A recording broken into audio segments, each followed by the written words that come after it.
that discussion had been moved to that time period, so I. No, I just want to make the general announcement. That's fine, and I appreciate the focus and the urgency. I wanted to clarify one thing.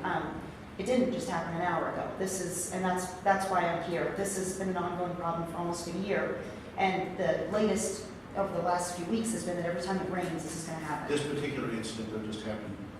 This particular instance of it, yes, but it's an Okay, ongoing. that's what Right, it's and the reason I was here today was to ask, I know that you're considering the budget right now, and it is an infrastructure issue, and potentially the entire annex is, but, so we're asking to make it a budget priority possibly, and that's not my office, but I'm just bringing that to your attention.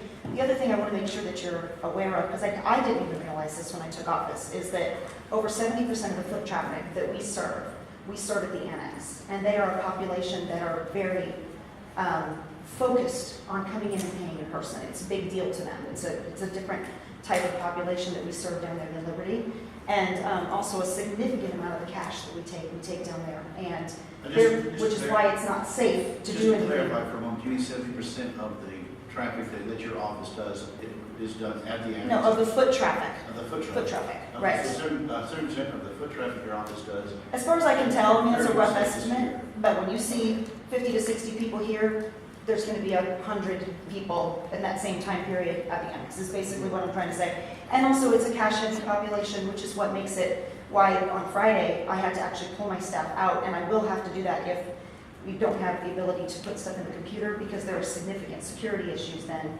You know, it's just not safe to do stuff by hand and everything. So I just wanted to bring those details to you so that you really understand the urgency. People are much more upset down there when they can't be served in person than they are here in Liberty. And they, you know, little old ladies, and they came and they want to pay, and it's a very big deal. So I would just respectfully request that you make it the highest priority to come up with a resolution that will last. And that's the thing is, we had previously had one issue, and facilities fixed it, and as far as I know, that issue is not up. So Yeah. clearly, the facility is not what it was in its prime, and facilities and IT have been on top of it. They have fixing been it as quickly as possible. So heroes. you're right. We need to consider the long-term problems that we have down there, but at the moment, we will make sure that we get it up and running, and then look at any long-term solutions. IT and facilities have been heroes. I want that on the record. They definitely are not pointing fingers of blame at anyone. They've done everything they can with spit and glue. It's just that the spit and glue isn't lasting anymore. So Thank you. Any other comments from office holders on non-agenda items? I would just like to thank Lydia's staff and my staff down at the annex all last week. They were working with pencil and paper. I don't know what else to tell you people. We've got to have it up and running. And it's not my building. If it were, I would have it up and running. I mean, I can't imagine trying to do business with no phone, no computers. And that's what we're looking at. So please. And those people vote, just FYI.